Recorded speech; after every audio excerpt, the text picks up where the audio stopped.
Então, tudo bem? Vamos lá retornar nossa aula de farmacodinâmica, agora dando continuidade aos sistemas efetores que se acoplam aos GPCRs, né? As proteínas G. Agora a gente vai falar do terceiro e último sistema efetor, que é o sistema efetor GI-GO, né? E esse sistema efetor é um sistema bastante peculiar, porque atualmente tem sido bastante. O mecanismo desencadeado após a ativação dessa proteína GIGO tem sido bastante elucidado. No passado era algo muito, como é que eu posso dizer, muito simples o mecanismo de ação após a ativação dessa proteína, né? Por exemplo, na época em que eu estudava farmacologia, o que eu vou falar para vocês aqui não existia nos livros de farmacologia. Então, é uma atualização muito importante, principalmente tudo isso vai ser importante para esclarecer o mecanismo de ação dos fármacos que vocês vão estudar na farmacologia clínica. Por que o fármaco faz isso no neurônio, mas não faz numa célula muscular laser? Tudo isso é o que vai justificar. Esses mecanismos aqui são os que justificam e os que vão clarear a mente de vocês lá no momento que vocês estiverem estudando as classes dos fármacos e os mecanismos de ações, né? Porque é que eles têm ações diferentes se eles ativam receptores que se acoplam ao mesmo tipo de sistema efetor de proteína G, né? Como eu falei, lá para a proteína GS vai depender do tipo de célula, né? Na GQ/11 a gente viu que sempre vai haver aumento de cálcio, então independentemente da célula ela vai aumentar cálcio, a GQ/11. Isso aí é regra geral. Agora o sistema efetor GI-GO eu trouxe aqui, né? Vou tentar aqui dar uma explicação para vocês. E aí a gente vai representar o receptor mais uma vez. Proteína GIGO, gente, alfa GTP e subunidades beta gama, tá? Mesmo processo de ativação sempre, só que aqui é GI/O ou GIGO. A subunidade alfa-GTP da proteína GIGO, ela é uma subunidade que faz algo muito simples. E o que acontece? Lembra da adenililciclase, que converte o ATP em AMP cíclico? Lembram que a adenililciclase ela é estimulada pela proteína G estimulatória ou GS? A proteína GIGO inibe a adenililciclase. E esse Izinho aqui, ó, é de inibitória. Então, se ela inibe a adenililciclase, o ATP não vai ser convertido em AMP cíclico. Então, o que acontece? A agonista se ligou aqui, mudança conformacional, ativação da proteína GIGO, subunidade alfa-GTP vai simplesmente inibir a adenililciclase.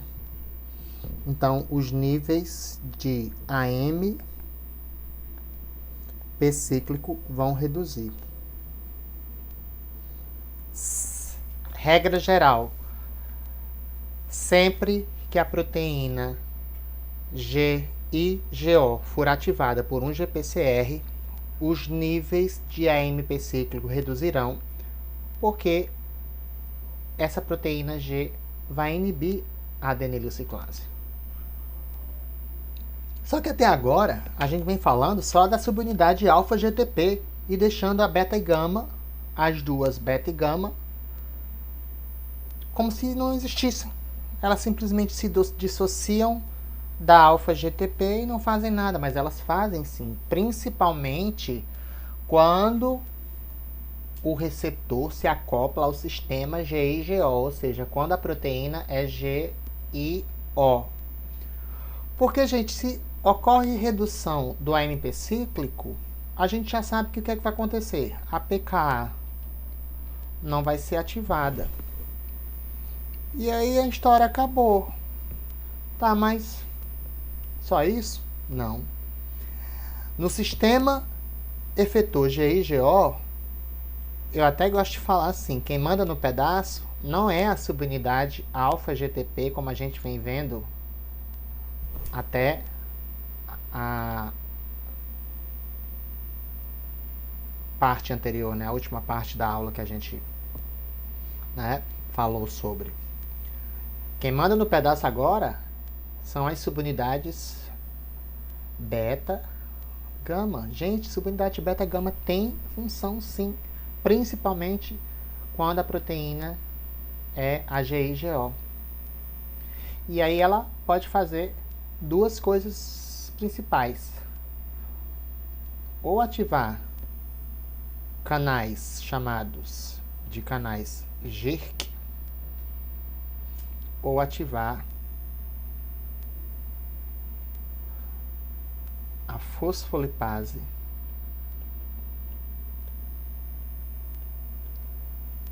C-beta. Uai, professor, mas você falou pra gente que a fosfolipase C-beta ela é ativada pela proteína GQ/11 e muito mais pela subunidade alfa-GTP da proteína GQ/11. Ok. Mas lembra que eu falei para vocês que é a fosfolipase C-beta-1? A subunidade beta-gama da proteína GI-GO que a gente está falando aqui, ela pode ativar a fosfolipase C-beta-2, gente. Por isso que a gente tem que discriminar ou classificar as fosfolipases como C-beta 1 e 2, e ainda mais tem outra, a gama, mas que não vai ser estudada agora, e sim daqui a pouco. Mas a fosfolipase C-beta 1, a gente já viu como é que ela é ativada, GQ/11. Fosfolipase C-beta 2 é ativada pela subunidade beta-gama, não é pela subunidade, pelo dímero beta-gama, porque esse aqui é um dímero, né? São duas subunidades, dois monômeros associados formando um dímero. Pelo dímero beta-gama, e esse dímero é o que compõe a proteína GIO.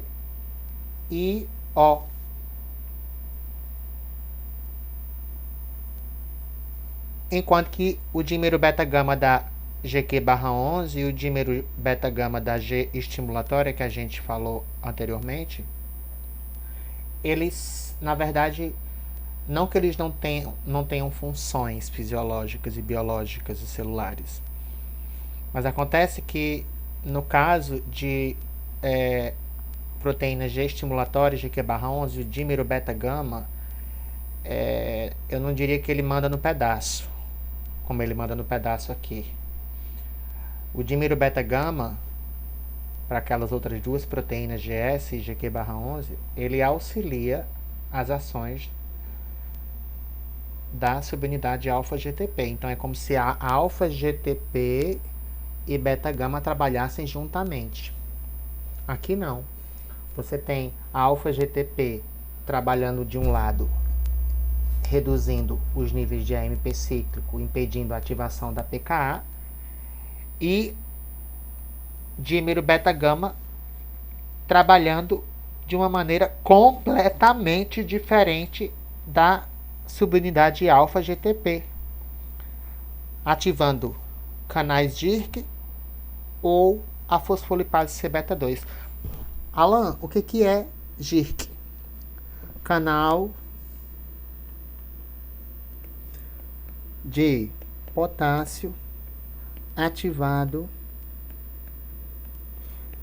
por proteína G. Potassium Receptor Inhibitor G Protein. Enfim, GIRC é um canal de potássio que é ativado pelo dímero, geralmente dímero beta-gama, da proteína GIO. Ok?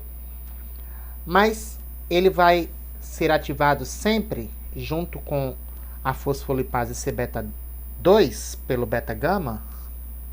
Beta-gama vai sempre ativar GIRC e fosfolipase C-beta-2? Não. Lembram que a pKa no músculo liso fosforila canal de potássio e no músculo cardíaco fosforila canal de sódio?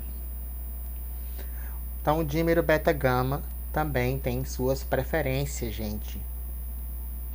Ele vai agir ativando o GIRC em determinadas células, enquanto que em outras células esse dímero beta-gama vai ativar a fosfolipase C-beta-2.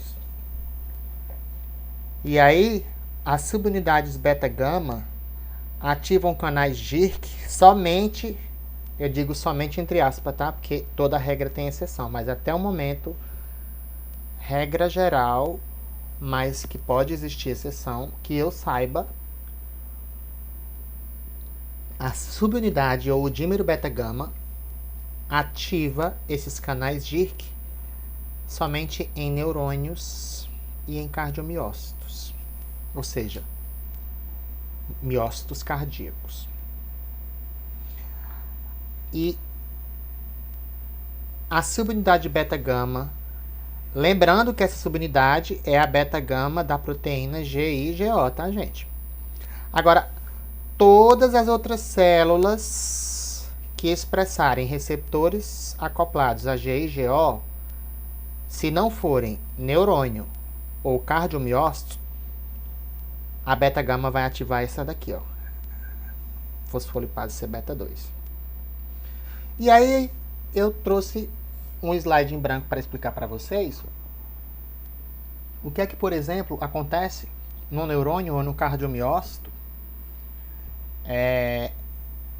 quando a GIGO é ativada. Então, membrana da célula.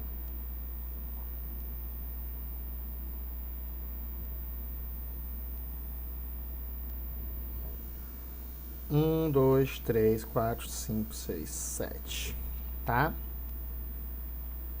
Proteína GIO. A gente já viu que a alfa-GTP vai fazer o quê? Adenililciclase vai ser inibida. Não vou entrar em detalhes nessa via aqui, mas quem vai mandar no pedaço aqui é quem?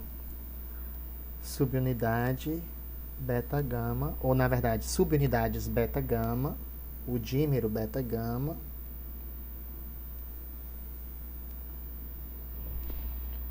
que em neurônios e cardiomiócitos, carreguem isso na memória de vocês. Essa subunidade beta-gama, ela tem afinidade por canais GIRC, que são canais de potássio ativados por proteína G, inibitória. Já falei para vocês. O canalzinho está fechado aqui, né? Vamos supor. Mas se você teve ativação dessa proteína, o dímero beta-gama, em neurônios e em cardiomiócitos, ele vai, por ter afinidade a esses canais GIRC, ativar esses canais, eles vão abrir. E a gente vai o quê? Simplesmente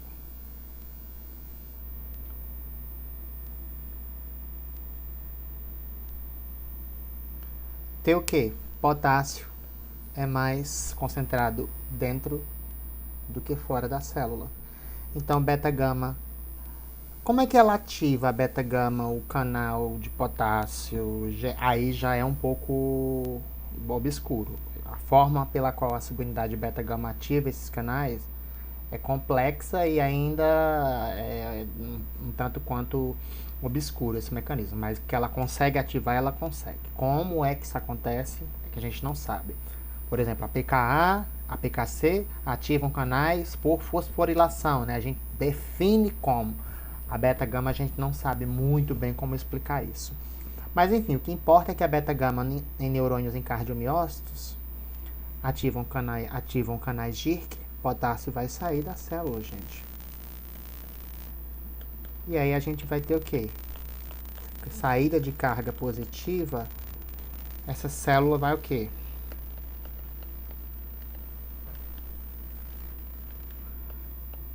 Gente, hiperpolarização de um neurônio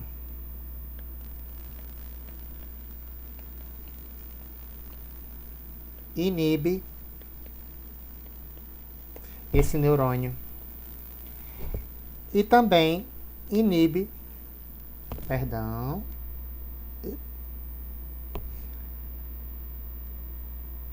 miócito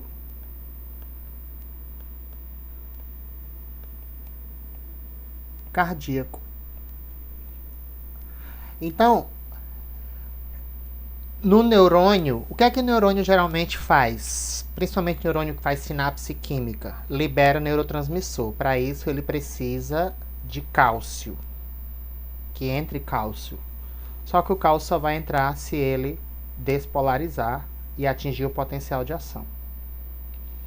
Se houver ativação de um receptor acoplado a GI/GO em um neurônio, a beta-gama vai ativar esse canal GIRC e o neurônio ele vai permanecer em repouso,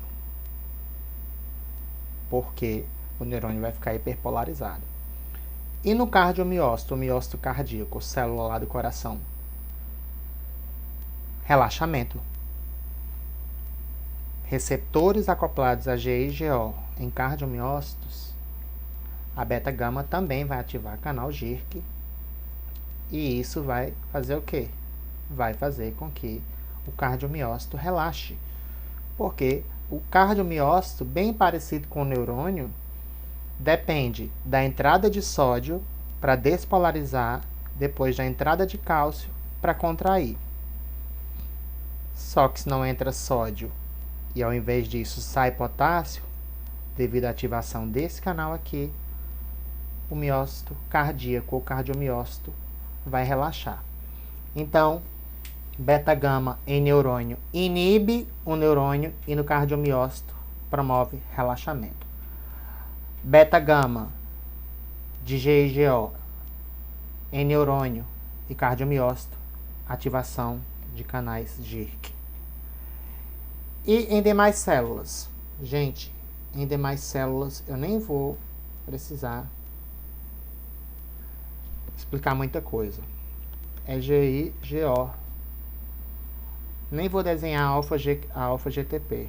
Vai fazer a mesma coisa, a alfa-GTP, inibir a adenilociclase. Mas a beta-gama aqui vai ativar quem? PLC beta 2.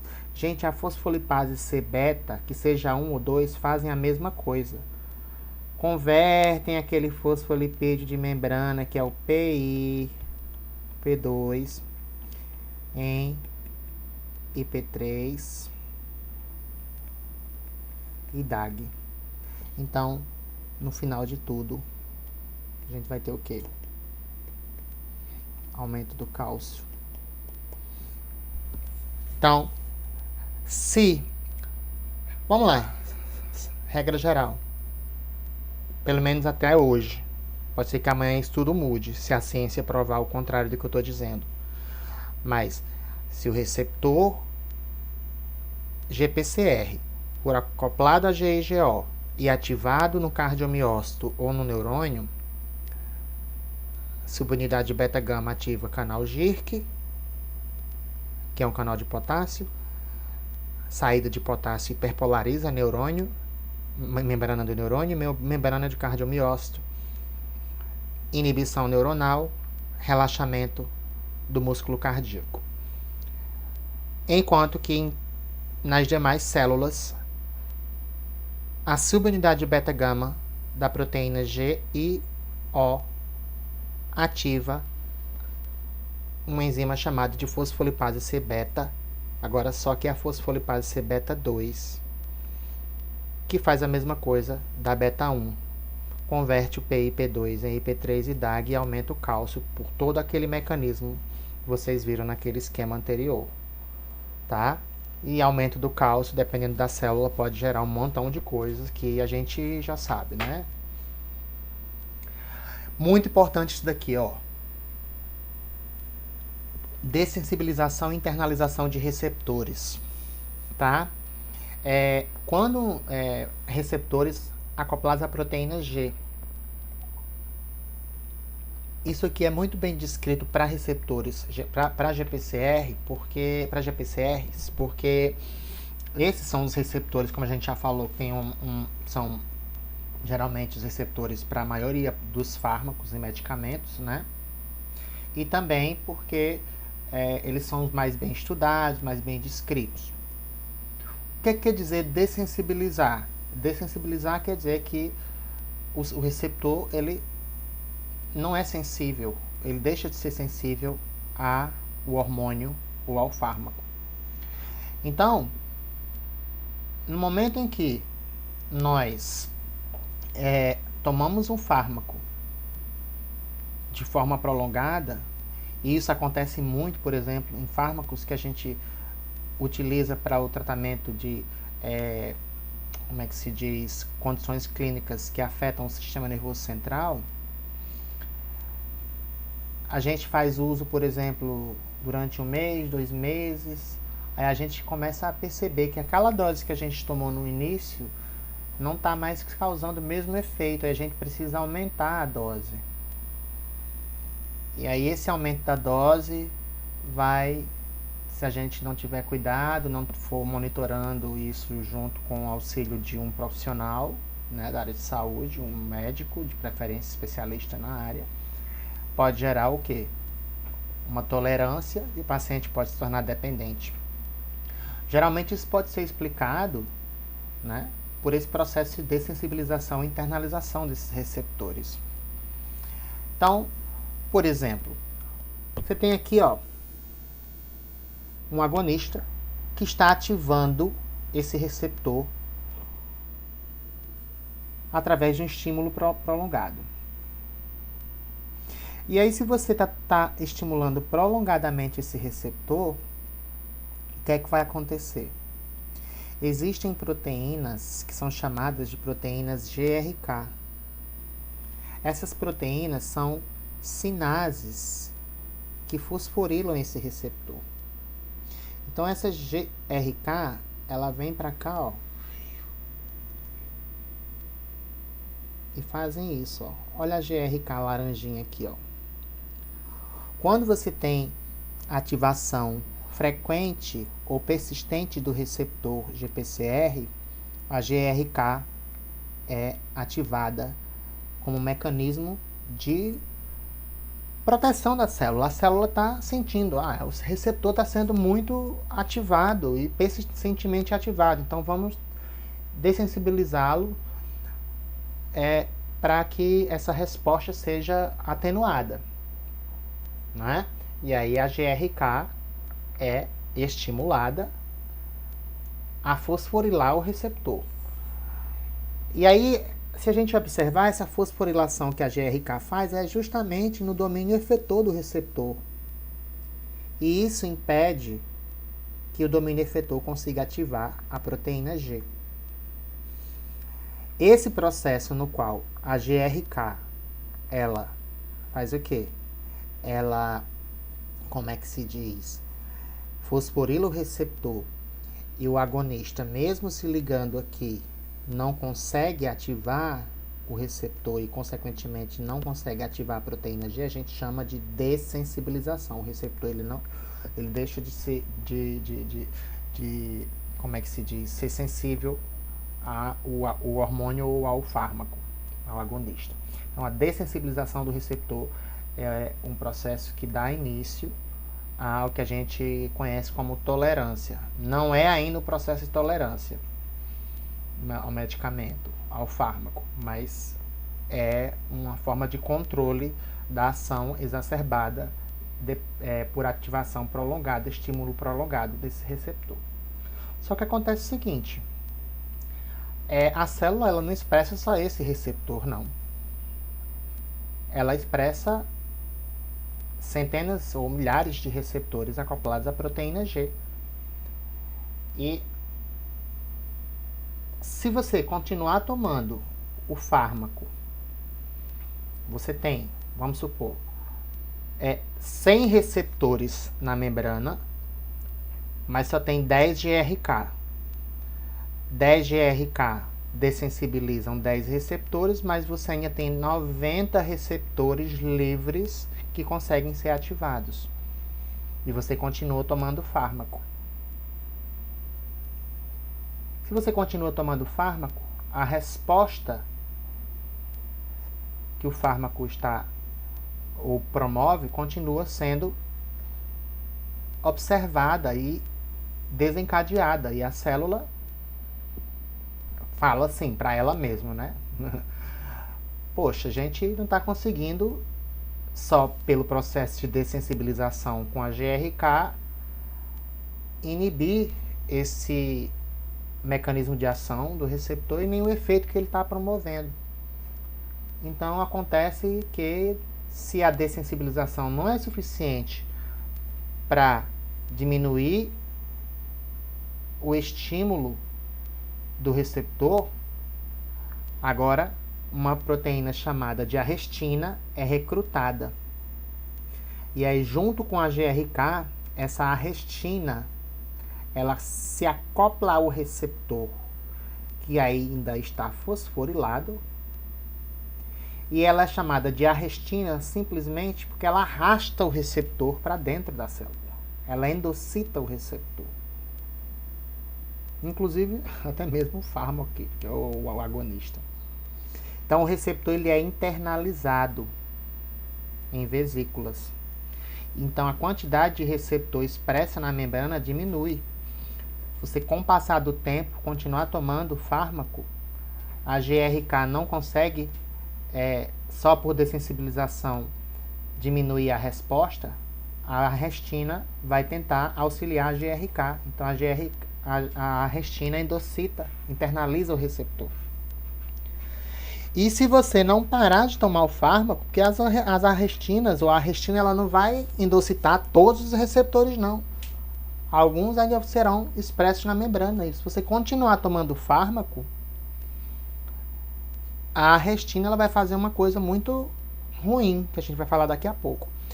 Mas acontece que, se você tem endocitose do receptor, a quantidade de receptor que está do lado de fora, está na membrana, vai diminuir. Então, a quantidade de fármaco que você vai ter que tomar vai ter que ser maior do que o que você tomava antes, para promover o mesmo efeito que você observava antes, né? Então, isso já é um processo que a gente chama de tolerância. Só que a tolerância, ela pode se classificar em dois tipos, uma tolerância reversível e uma tolerância irreversível. Quando é que a tolerância ela é reversível? Quando ocorre endocitose do receptor, você começa a sentir que você se tornou tolerante ao fármaco, porque você precisa de uma dose maior para promover para observar, para ter uma resposta farmacológica semelhante à que você tinha anteriormente. E aí você acende o farol. Preciso fazer o desmame, diminuir essa dose, porque eu já estou me tornando tolerante. E aí a esse fármaco, você vai no seu médico, o seu médico vai te auxiliar. Mas se você precisar da terapia, tenta trocar a classe de fármaco por outro que age em outro receptor e diminuir a dose aos poucos. Não podemos parar de tomar um fármaco da noite para o dia. A gente tem que fazer um desmame, principalmente o fármaco que age no sistema nervoso central, tá?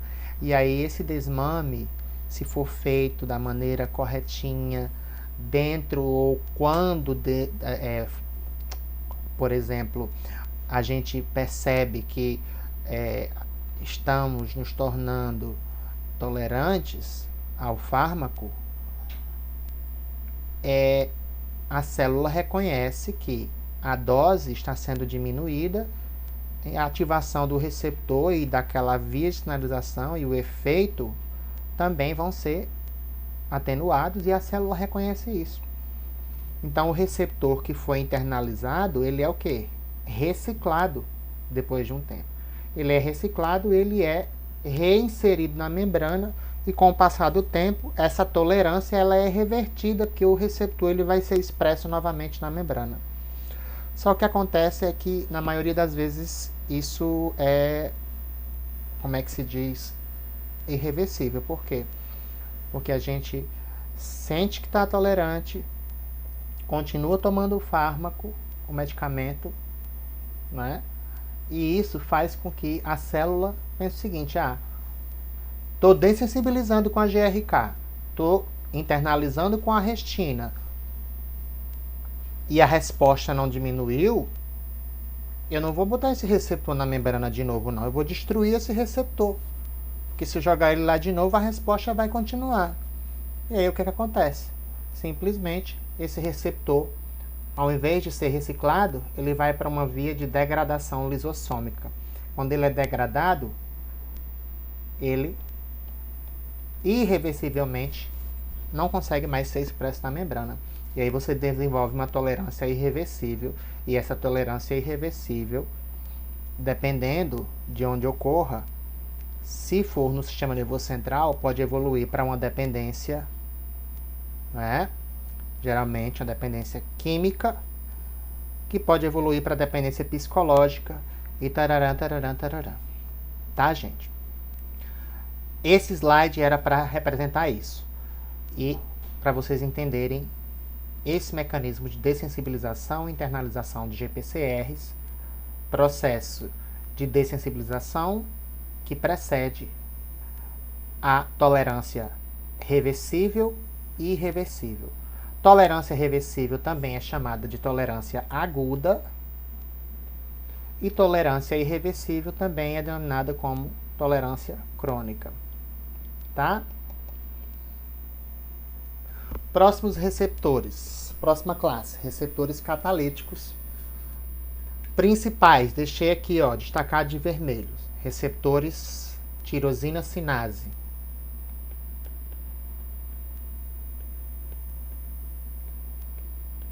Não é quinase não, tá, gente? Quinase não existe mais. O termo certo é sinase. A gente já sabe o que é que sinase faz. A gente estudou duas sinases importantes, a PKA e a PKC. Receptores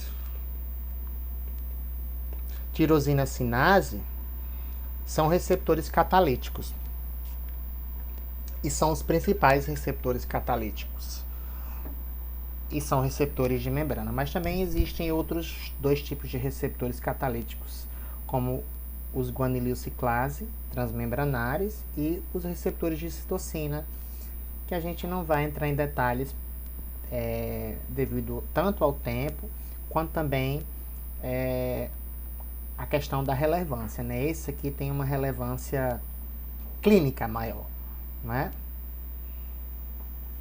Em relação aos receptores catalíticos de membrana, se é catalítico, geralmente a gente pode imaginar que eles sejam receptores enzimáticos. Muita gente também chama ou denomina, muitos livros, denominam esses receptores de receptores enzimáticos, tá? Então, esses receptores catalíticos, eles se organizam estruturalmente, né? Na maioria das vezes, eles compartilham uma organização estrutural comum, tá? Então, do lado de fora da célula, a gente tem um domínio N-terminal extracelular, que expressa o quê?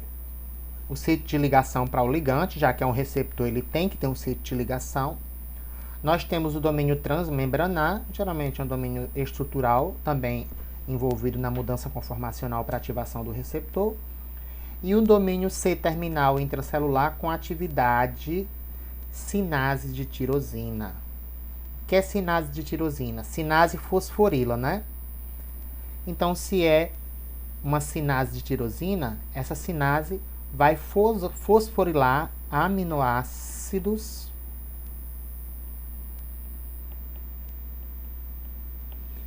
tirosina. Então, se eu disser que o receptor é um receptor tirosina sinase, esse receptor fosforila alvos ou fosforila aminoácidos tirosina. Tá? Tirosina sinase fosforila aminoácidos tirosina. Tá? Processo de ativação geralmente ocorre de que forma? Um exemplo clássico de hormônio que ativa esses receptores são fatores de crescimento. A insulina também ativa esse tipo de receptor. Então, quando esse receptor é ativado pelo seu hormônio, vamos supor, né, um hormônio de crescimento, ele está na sua forma inativa monomérica, mas aí o fator de crescimento ativou esse monômero e ativou um outro monômero. Então, ocorre dimerização, porque quando esse daqui, fator de crescimento, se liga nesse receptor inativo, ocorre mudança conformacional. E aí, esse receptor, que é um monômero, ele é ativado e ele tem uma afinidade aumentada por um irmãozinho dele, que também está sendo ativado porque esse fator de crescimento está ativando outros receptores iguais a esse aqui, porque não está representado aqui. A gente está sem um receptor aqui inativo, né? Mas aí, quando esse fator de crescimento ativa esse daqui e outra molécula ativa outro receptor monomérico igual a esse, eles mudam a conformação e aí ocorre um processo de dimerização. Esse dímero, essa dimerização é a primeira etapa para a ativação desse receptor. Quando ocorre a dimerização, agora isso vai gerar lá dentro da célula, na parte o quê? Catalítica ou enzimática do receptor, um processo que a gente chama de autofosforilação. Ou seja, a gente tem aqui o receptor 1 e o receptor 2. Esse receptor 1 vai fosforilar o receptor 2 e o receptor 2 vai fosforilar o receptor 1. E isso a gente chama de autofosforilação. E autofosforilação de quem? De tirosina, porque ele é um R, receptor tirosina sinase. E aí, essa autofosforilação é o que promove a ativação desse receptor. Tá? Vamos lá. Fator de crescimento, por exemplo. Ligou, mudou a conformação, dimerizou, formou o dímero. Segundo processo, autofosforilação, né, de aminoácidos tirosina entre os receptores 1 e 2, né, entre os dímeros, um dímero fosforilando o outro. E depois ocorre, para ativação mesmo total do receptor, o acoplamento de uma proteína chamada de proteína adaptadora.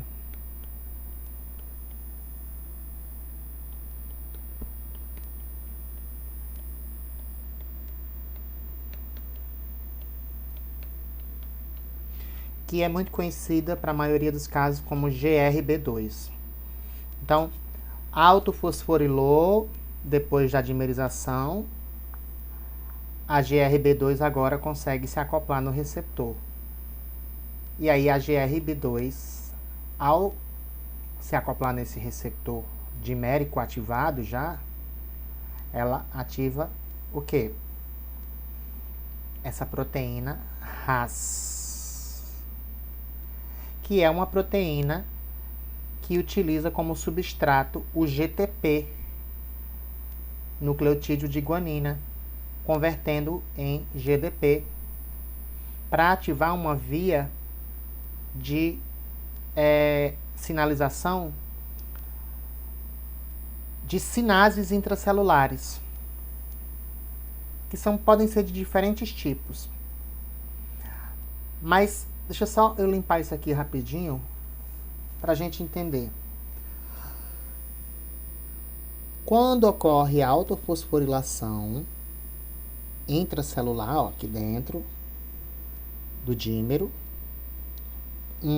fosforila o 2 e o 2 fosforila o 1, isso gera um aumento de afinidade para que a GRB2, ou uma proteína adaptadora, se acople ao receptor, né, na região intracelular, no domínio enzimático desse receptor. E aí a GRB2, ou essa proteína adaptadora, começa a ativar as vias de sinalização intracelular. Geralmente, se for um fator de crescimento, essa via é uma via que depende dessa proteína Ras aqui, que é uma proteína que também é bem parecida com a proteína G, né? Apesar da proteína G não, como é que se diz, utilizar energia através da desfosforilação do GTP, ela troca o GDP pelo GTP, mas a Ras, ela simplesmente converte o GDP em GTP, perdão, GTP em GDP, e aí ela começa a ativar outras sinases. Essa sinase aqui é ativada, depois essa sinase, depois essa sinase, depois essa sinase. Então, olha, todas por fosforilação. Então, se vocês observarem, o que está acontecendo aqui é o quê? Uma cascata de fosforilação. E aí, no final de tudo, essa cascata vai ativar fatores de transcrição que vão vir aqui do núcleo, estimular ou inibir a transcrição gênica, para fazer o quê? Regular a síntese de proteínas envolvidas em inúmeros processos celulares, como proliferação, sobrevida e apoptose. Então, se essa via aqui, por exemplo, desse fator de crescimento estiver hiperestimulada, você pode ter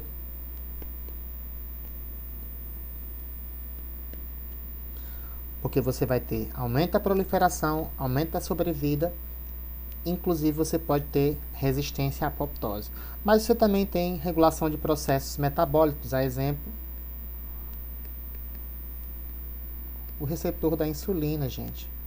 O receptor da insulina regula a captação de glicose pelo GLUT4 via ativação de receptores catalíticos.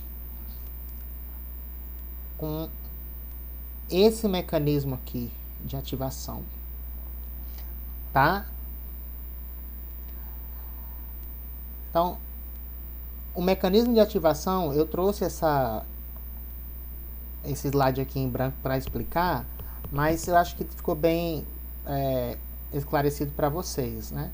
Só para resumir, existem essas etapas, né? Perdão.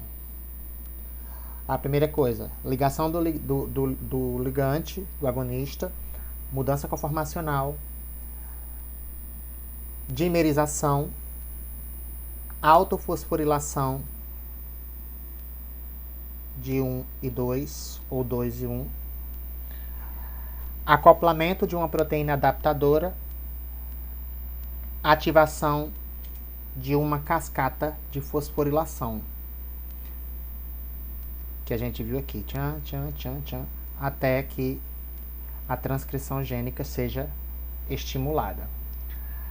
Se essa via estiver sendo ativada por um fator de crescimento, geralmente essa proteína é a RAS e a via é uma via de sinases, como a RAF, MEC, MAP sinase, aqui ainda está como quinase, tá? Não é quinase, é sinase, tá?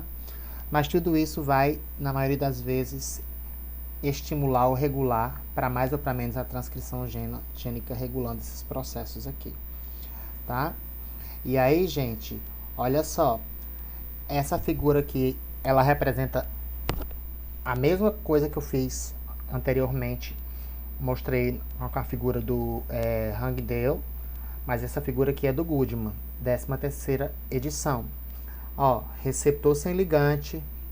Agora aqui eu tenho o EGF, que é o fator de crescimento epidérmico, se ligando no receptor dele. Ó, o EGF, quando se liga aqui no receptor, 1, no 2, agora formou um dímero. E aí, o que acontece? A autofosforilação do dímero, depois a GRB2 vem aqui, ó, se acopla e ativa a RAS. A RAS vai estimular a cascata de fosforilação, aquela via, até ativação de fatores de crescimento, de transcrição, para regular tudo aquilo que a gente falou.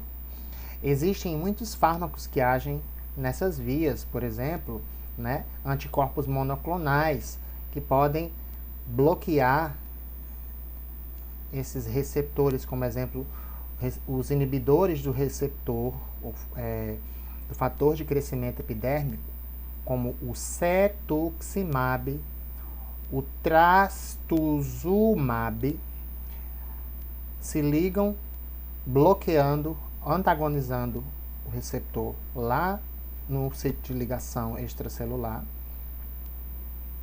Mas também existem esses fármacos aqui que inibem o processo de autofosforilação.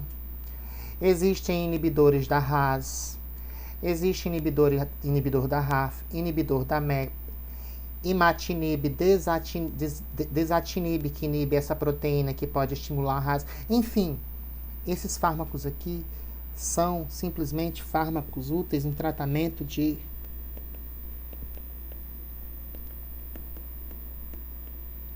não só neoplasias, mas principalmente neoplasias. E eles não são tão agressivos como, por exemplo, aquela quimioterapia que age sobre o DNA das células, matando as células. Na verdade, aqui eles impedem a transcrição dos genes que vão aumentar a proliferação celular, a sobrevida, né? Induzir resistência à apoptose, reduzir também a vascularização tumoral. Então, esses fármacos, eles vêm aumentando assim, né, a sua utilidade e a sua relevância clínica para o tratamento de neoplasias. Esses receptores ativam inúmeras vias, gente. Além da via RAS, tem uma outra via que pode ser estimulada por receptores de fatores de crescimento também, que é a da fosfolipase C. Lembra da beta 1 e beta 2? Existe também uma fosfolipase C gama, que faz a mesma coisa, só que ela se chama de gama porque ela não é ativada por receptores acoplados à proteína G, e sim por receptores catalíticos, mais especificamente RTCs, receptores tirosina sinase. Mas vai fazer o quê? Converter o PIP2 em DAG e P3 e aumentar o cálcio. E aí, o que é que o cálcio pode fazer? Gente, o cálcio não faz só contração, não, tá? O cálcio, ele pode ativar outras sinases também. Existem sinases que são sensíveis ao aumento do cálcio. E aí, sinases sendo ativadas, né, por essa via, podem ativar outras sinases, que ativam outras sinases, até chegar lá no núcleo, regulando a transcrição gênica. Então, o cálcio também regula o quê? A proliferação celular, sobrevida, tararã, tararã, tararã. Tá? E essa cascata de fosforilação também pode ser estimulada e pode ser observada através da via da fosfolipase C gama, e aumento do cálcio e estímulo de sinases por esse cálcio. A ativação da via RAS-MAPK, que a gente já viu, que eu falei para vocês anteriormente, aumentando a proliferação, diferenciação, sobrevivência celular, que são processos fisiopatologicamente, tá? E não, perdão, que eu coloquei fisiologicamente não, fisiopatologicamente ativo em cânceres, neoplasias, porque os genes que codificam a síntese do receptor para esse fator de crescimento, que ativa essa via aqui, eles sofrem mutações. E aí o receptor é mais expresso. Se ele é mais expresso na membrana, o fator de crescimento ativa mais facilmente o receptor. E aí a célula prolifera mais facilmente, né? Sobrevive por mais tempo, pode se tornar resistente à apoptose. E é aí onde uma neoplasia pode se formar. Tá? Por isso que esses fármacos que agem nessa via podem ser úteis para o tratamento de neoplasias. O receptor de insulina, né, que ao ativar uma sinase chamada de PI3K, ela está envolvida, por exemplo, no processo de transporte de vesículas contendo o GLUT4, que é o transportador de glicose,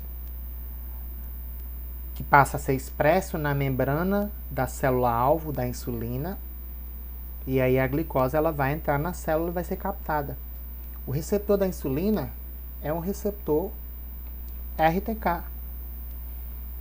E aí, através dessa sinase aqui, o GLUT4 vai ser expresso na membrana, a glicose vai ser captada, ou ela vai ser armazenada na forma de glicogênio, ou ela vai ser utilizada, né, como substrato da via glicolítica para gerar ATP, energia.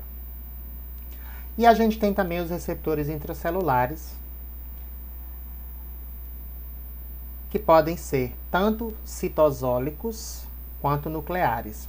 Estruturalmente, essa figura é uma figura do Alberts, tá? Um livro de Biologia Molecular da Célula, 6ª edição. Tá? Esse receptor, ele tem, né, ele não é expresso na membrana, né, tá, gente? Então, ele tem uma região que interage com o hormônio, com o ligante. Então, se ele é citosólico ou nuclear, ele está dentro da célula, a gente já imagina que a substância que precisa ativar esse receptor tem que ser bastante lipofílica, porque ela precisa atravessar a membrana para ativar ou para bloquear esse receptor. Tá? E aí, domínio de interação com o ligante é esse verdinho aqui, ó. Tá? Em repouso, inativo, esse receptor geralmente está acoplado a uma proteína inibidora, que é chamada de HSP90, na maioria das vezes. Ela inibe a ativação do receptor. Mas esse receptor também tem um domínio no qual ele simplesmente, quando é ativado, ele se liga no DNA para estimular ou regular a transcrição gênica. E existe também um domínio de ativação da transcrição. Porque quando isso aqui se liga no DNA, é isso, verdinho aqui, que vai estimular a transcrição. Não é isso daqui, não é essa região que estimula a transcrição. Essa é a região que faz com que o receptor se encaixe, se acople no DNA. Uma vez acoplado no DNA, essa regiãozinha aqui verdinha é quem vai regular a transcrição para mais ou para menos do DNA. E aí, olha só, o receptor ativo. O DNA está aqui, ó. Que ele seja expresso no citosol ou no núcleo, ele vai, né, esse tipo de receptor, ele vai estimular a transcrição gênica. Então, agora na sua forma ativa, a proteína inibidora, ela teve que sair, ela foi dissociada, o ligante está aqui, ó, ligado aqui no domínio, né, de ligação. Existem proteínas que ajudam o receptor a ser ativado, a gente chama de proteínas coativadoras. Mas está o receptorzinho aqui, ó, bem bonitinho, ativado e ligado, inclusive, ó, acoplado aqui, ó, essa partezinha verde é o DNA. E essa regiãozinha verde aqui é quem vai simplesmente estimular, ó, através dessas proteínas coativadoras, a transcrição de genes alvo. Geralmente, esses receptores intracelulares são receptores de hormônios esteroides, como cortisol, estrogênio. Hormônios esteroides são derivados do colesterol, né? E eles são bastante lipofílicos. E aí vamos lembrar, olha aqui rapidamente, né? Um hormônio esteroide sendo lipofílico, o que é que ele vai fazer? Ele entra na célula, o receptor está aqui, ó, no citosol, vai haver uma formação de um complexo com o receptor, esse complexo vai vir para o núcleo, se ligando no DNA, vai haver o quê? Estímulo da transcrição, né, do DNA, o RNA mensageiro vai simplesmente lá, né, no ribossomo, e aí isso vai fazer com que o processo de síntese proteica seja modulado e a resposta celular vai ser observada. Mais especificamente, olha só, o receptor do estrogênio. Por isso que eu falo para vocês, ó, eu falei para vocês, desculpem, que esses receptores eles são citosólicos nucleares, porque existem, né, receptores de hormônios esteroides que são nucleares, como o do estrogênio. Os receptores de estrogênio, eles são expressos dentro do núcleo. Mas existem outros receptores, por exemplo, do cortisol, que não está dentro do núcleo, ele está no citosol. Mas vamos falar da ativação do receptor do estrogênio. Ó, receptor inativo, o estrogênio, que é lipofílico, entrou na célula, veio aqui para o núcleo, se encaixou aqui. Interessantemente, o receptor do estrogênio precisa fazer o quê? Uma dimerização. Ó, a proteína inibidora HSP90, ela sai, ela se dissocia e o receptor fica na forma livre, forma um complexo. Com quem? Com o ligante, com o estrogênio. E aí, lembra da proteína coativadora? Ela se acopla ao complexo, estimulando a transcrição gênica. Eu trouxe aqui alguns textinhos, geralmente os principais receptores nucleares de estrogênio, né, os que são conhecidos, são o receptor de estrogênio alfa e o beta. Eles são muito importantes, que o estrogênio, quando ele se liga nesses receptores, ocorre mudança conformacional, e é por isso que essa mudança faz com que essa proteína HSP90, que é a proteína inibidora, ela se dissocie do receptor, e aí o receptor é ativado. E aí, para esse receptor do estrogênio, ocorre a formação de um dímero que se associa a proteínas ativadoras ou coativadoras, que nesse caso é uma histona acetiltransferase ou HT. Mas o que eu quero que vocês entendam é que o receptor citosólico nuclear é um receptor que, em sua forma inativa, está ligada a uma proteína inibidora, HSP90. Quando é ativado pelo hormônio que precisa ser lipofílico para entrar, né, no citosol e no núcleo, né, ocorre a mudança conformacional, dissociação dessa proteína aqui, formação do complexo, e esse complexo vai se acoplar no material genético, no DNA, estimulando a transcrição ou modulando para mais ou para menos a transcrição gênica. Tá? Mas um receptor muito importante é o do cortisol. Então, por exemplo, essa moléculazinha aqui, como é que se diz? Isso aqui é uma proteína plasmática, tá carreando o cortisol. O cortisol ele vem aqui, ó, penetra na célula-alvo, e aqui está o receptor na sua forma inativa, ó. Essa proteína HSP90, inclusive tem duas aqui, tá vendo? Inibindo o receptor. No momento em que o cortisol se liga ao receptor, o receptor se torna instável, ou seja, instável do ponto de vista em que agora ele não consegue ficar mais na sua forma inativa, ele precisa ser ativado, porque esse agonista gera uma mudança conformacional e isso faz com que HSP90 se dissocie. E aí, um monômero do receptor mais o cortisol, junto com outro monômero do receptor mais o cortisol, formam um dímero. E esse dímero simplesmente consegue vir aqui para o núcleo. E aqui vai haver o quê? Transcrição gênica, síntese de uma proteína, resposta. Classicamente, olha só, o cortisol ele sintetiza uma proteína chamada de anexina A1.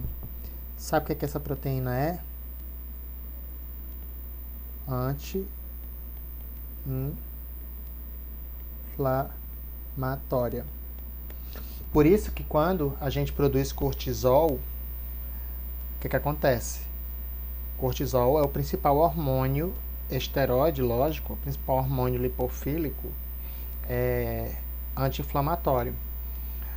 Se vocês lembrarem lá do ciclo circadiano, né, a produção de cortisol é maior durante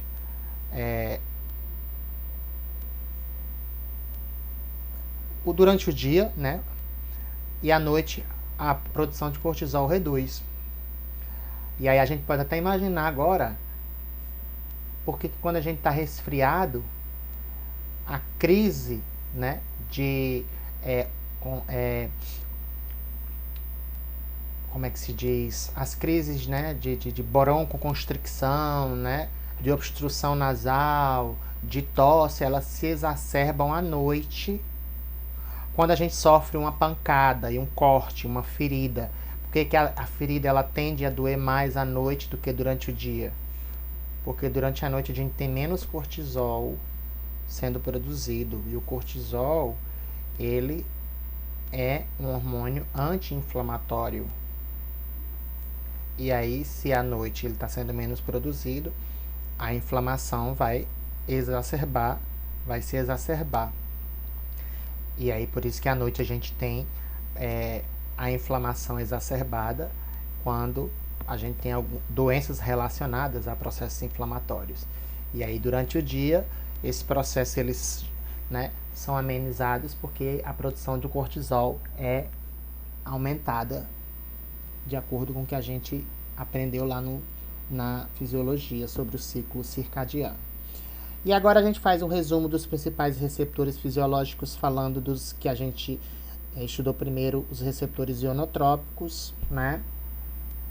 Receptores acoplados à proteína G, receptores catalíticos, não falem mais, pelo amor de Deus, quinases são sinases, tá?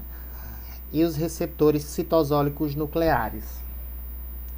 Eu trouxe esse resumo somente para mostrar o tempo necessário para o início da resposta após a ativação dos receptores. A gente vê que é uma coisa que cresce da esquerda para a direita. Isso aqui é um canal iônico, não é? Esse aqui é um receptor acoplado à proteína G. Esse aqui é um receptor que vai precisar fosforilar para estimular a transcrição gênica. Esse aqui é um receptor que vai precisar que o hormônio entre na célula para depois chegar lá no núcleo. Então, olha só o tempo de ação para o início da resposta quando um receptor ionotrópico é ativado. Escala de tempo em milissegundos para você começar a observar a resposta.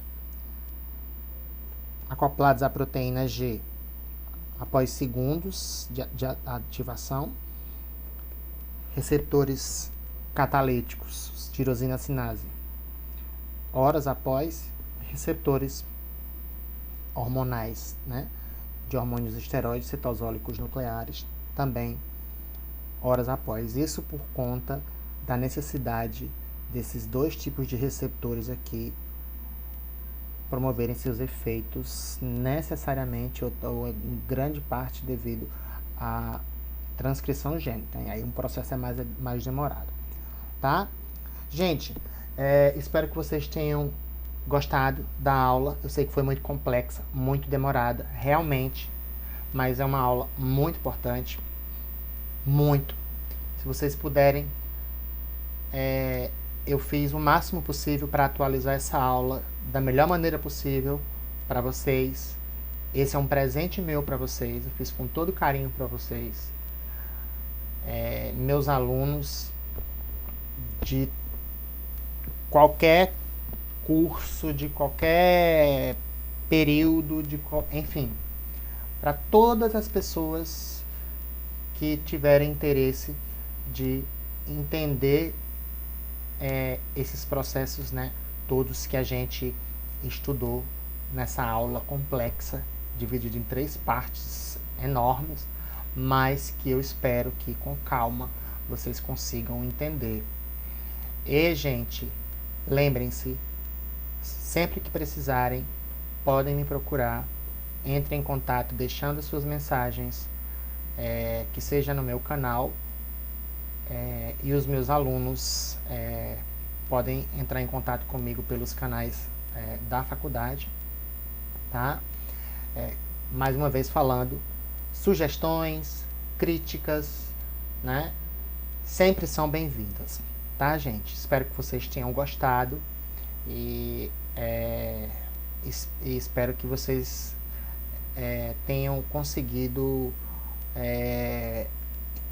observar que eu fiz o possível para mostrar o que tem de atualização nessa área da farmacodinâmica, tá? Então, é um prazer mais uma vez, é sempre um prazer estar com vocês, agradeço pela atenção e a gente se vê em breve na nossa próxima aula, tá bom? Abraço, gente, fiquem com Deus.